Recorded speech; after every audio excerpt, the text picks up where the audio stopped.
இந்த யூனிவர்ஸ்ல இறந்து போயிட்டாங்கன்னு சொல்ற உங்களுடைய நெருக்கமானவங்க வேற ஒரு யூனிவர்ஸ்ல உயிரோட இருக்காங்கன்னு சொன்னா எப்படி இருக்கும்?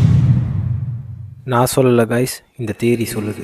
2 days முன்னாடி இந்த பேரலல் யூனிவர்ஸ் தியரிஸ் பற்றி நான் ஒரு வீடியோ போட்டிருந்தேன். நிறைய பேர் அதோட பார்ட் 2 வீடியோ வேணும்னு கேட்டிருந்தீங்க. அதோட பார்ட் 2 தான் இது. குவாண்டம் இம்மார்டாலிட்டின்னு ஒரு தியரி இருக்கு கைஸ். அந்த தியரி என்ன சொல்லுதுன்னா, நீங்க டெத் பெட்ல இருக்கும் போதோ இல்லை ஆக்சிடென்ட் ஆகி உங்க உயிர் போற அந்த நிமிஷம் ஆக்சுவலா உங்க உயிர் போல. உங்களை சுத்தி இருக்கவங்களை பொறுத்தவரையும் எல்லாருக்கும் நீங்க இறந்து போயிட்டதா தான் தெரிவிங்க. ஆனா இந்த தியரி படி என்ன ஆகுதுன்னா, உங்க உயிர் போற அந்த செகண்ட் லீஸ்ட் பாசிபிளி ஏதாவது ஒரு யூனிவர்ஸ் எக்ஸிஸ்ட் ஆயிருக்கும். அந்த யூனிவர்ஸ்ல உங்க கான்சியஸ்னஸ் உயிரோட தான் இருக்கும். அதாவது உங்களை பொறுத்தவரையும் நீங்க இறந்தே போல, ஆனா அது உங்களுக்கு மட்டும் தான் தெரியும். இன்டர்நெட்ல இந்த போன ஜென்மத்தை பத்தி பேச வீடியோஸ் நிறைய இருக்கு. ஒருவேளை இந்த தியரினால தான் அவங்களால அதெல்லாம் பேச முடியுதோ.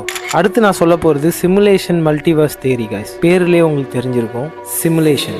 நிக் பாஸ்ட்ராம்ன்ற ஒரு பிலாசபர்னால தான் இந்த தியரி ரொம்ப ஃபேமஸ் ஆச்சு. அவர் என்ன சொல்றாருன்னா, நம்மலாம் ஒரு அட்வான்ஸ்டு சிவிலைசேஷன் கிரியேட் பண்ண சிமுலேஷனுக்குள்ள தான் வாழ்ந்துட்டு இருக்கோம். லைக் எப்படின்னா, இப்போ நீங்க ஒரு வீடியோ கேம் விளையாடுறீங்கன்னு வச்சுக்கோங்களேன். அந்த வீடியோ கேம்ல இருக்கிற கேரக்டரை நீங்க தான் கண்ட்ரோல் பண்றீங்க. ஆனா அதுக்குள்ள ஒரு வேர்ல்டு இருக்கு. அந்த வேர்ல்டுக்குள்ள அந்த கேரக்டர் வாழ்ந்துட்டு இருக்கு. நம்ம யூனிவர்ஸ்ல, நம்ம எர்த்ல லைஃப் உருவாகிறதுக்கான பர்ஃபெக்ட் சூழ்நிலை இருந்ததுனால தான் இங்க லைஃப் உருவாகி நம்மலாம் வாழ்ந்துட்டு இருக்கோம். ஸோ இத்தனை கோடி கேலக்சிஸ் யூனிவர்ஸ்ல இருக்கும்போது ஏன் ஏதோ ஒரு கேலக்சியில ஏதோ ஒரு ஸ்டாரை சுத்தி நம்ம எர்த் மாதிரி ஒரு பிளானட் இருக்கக்கூடாது? அதுல ஏன் உயிர்கள் தோன்றிருக்க கூடாது? அப்படி வேற்று கிரகத்துல இருக்கிறவங்கள தான் நம்ம வேற்று கிரக வாசின்னு சொல்றோம். அவங்க ஒருவேளை நம்மளை விட ஒரு 1000 வருஷம் அறிவில முன்னோக்கி இருந்து அவங்க கிரியேட் பண்ண சிமுலேஷன்ல தான் நம்ம வாழ்ந்துட்டு இருக்கோமான்னு இந்த தியரி சொல்லுது. மல்டிபிள் சிமுலேஷன்ஸ் ஒரே டைம்ல ரன் ஆயிட்டு இருக்கு. நம்ம வாழ்க்கை எல்லாமே அவங்க சேவ் பண்ணி வைக்கிற சேவ் ஃபைல் தான். இந்த தியரிஸ் எல்லாம் கேட்கும் போது ஒருவேளை நம்ம கனவுகள்ல வரதுலாம் வேற யூனிவர்ஸ்ல வாழ்ந்துட்டு இருக்க நம்மளுடைய வேற ஒரு வேர்ஷனை தான் நம்ம பாக்குறோமான்னு தோணும். இதை பத்தி நீங்க என்ன நினைக்கிறீங்கன்னு கமெண்ட்ல சொல்லுங்க. இந்த மாதிரி நம்ம யூனிவர்ஸை சுத்தி இருக்க தியரிஸ் எல்லாம் ஈஸியா பிரேக் டவுன் பண்ணி புரியுற மாதிரி சொல்லணும்னா கமெண்ட்ல சஜஸ்ட் பண்ணுங்க.